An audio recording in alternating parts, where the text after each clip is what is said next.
everybody, we're Arcane Duels. I'm Intangible. I'm Koshade. We're really excited. Do you not actually really care that much for Bloodfire Helmet? Or do you actually use that other mask? Helm of Fear? Helm of Fear? Really? Helm of Fear? Why use either of those when you can, hear me out, when you can turn yourself into a demon? How do you do that, Intangible? I don't know. Wait, no. Oh, it's this card right here. Demonhide Mask. Whoa! So we're releasing this promo right now for the Warlock vs. Priestess Academy. But this guy... Me?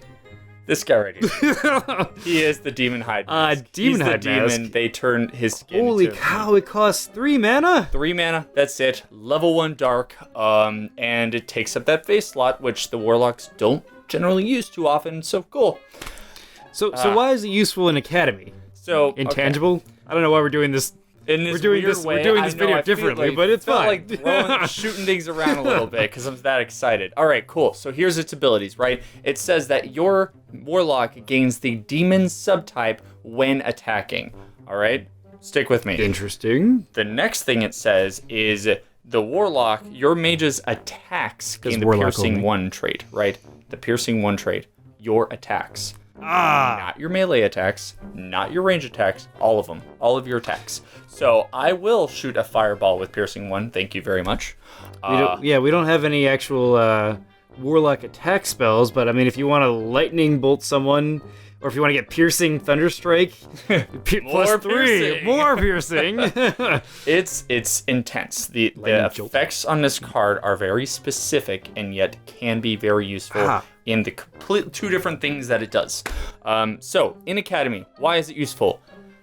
I can't tell you yet.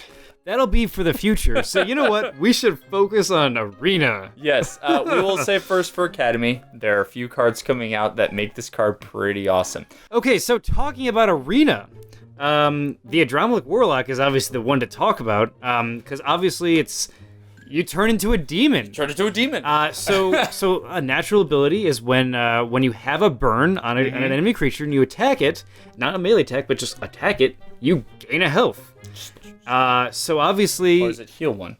You don't gain a life. You don't gain a life, but you do heal. You heal a Warlock a doesn't health. care.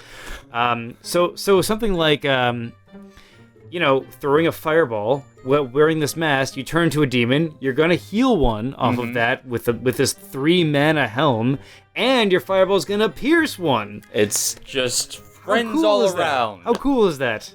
We know of one of our friends, Sharkbait, over with the Magecast. He runs a crazy drum-like Warlock, right? And he's developed it over time. But the very basic use of this was to stack all the enchantments on the opponent, curse them, and then just flame blast them. And he would just kind of throw certain pieces of equipment on. Actually, his turn 2 or whatever, he just didn't cast equipment on him because he didn't have a good one to cast. So now he does. Now he does. And I mean, he's going to be able to gain 1 health every round, just passively, so that kind of helps him survive. That kind of helps the Adramalic survive a little bit longer. If you counter rush, it's not going to work as well. You do become a demon, and so something like the Gates of Hell will give you that melee +1 bonus for the round. Makes it a little more useful than it was before. It adds. Yeah. It adds, Yeah. It's, but so really, those are kind of the only effects that you gain from that demon subtype, but we promise you that there are things in Academy that will help this. We wish we could tell you. You'll have to watch in the future to find the right ones. But you should know that they're going to be good because of how excited we are. This is so cool. This is the first card. Yeah. There's so many times people talked about, like, man, it would be really nice if the priestess was a holy creature or whatever, but technically you're not allowed to have any of those subtypes other than mage and human or elf, right? But this is the first thing that just straight up says you're a different subtype. All those things apply to you now. Let's you combo that up. And all those like hurl rocks, hurl boulders, all of piercing now. Are you having trouble with like a wizard's tower or destroying like a spawn port or something? This just kind of gives you a little bit of an extra edge. It really just does. to kind of start killing those things. Any of you who have used the sacrificial altar know that it has that weird possibility of sacrificing a creature to gain the melee and piercing bonus punching and then following up with like a boulder that also has the piercing trait, because it doesn't specify what gets the piercing trait. You just that your get mage piercing. does. And this has that same effect. Always, you know how powerful it is just to have one armor on a creature? Well, imagine just having one piercing always on that creature. That's what we're looking at right now. So for 3 mana, you get something awesome that goes onto a slot of a mage who doesn't usually use it.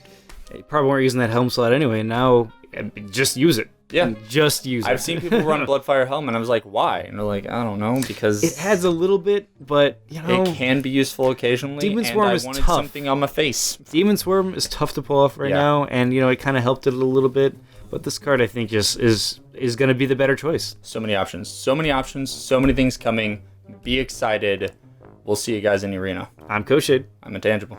Please subscribe to our videos and check out our other Warlock versus Priestess promo spoilers. That came out probably before this. Yeah. We'll have more in the future. Oh, we've been wearing the same clothes in all of these videos. Coincidence? You gonna put your hood up? It's not planned.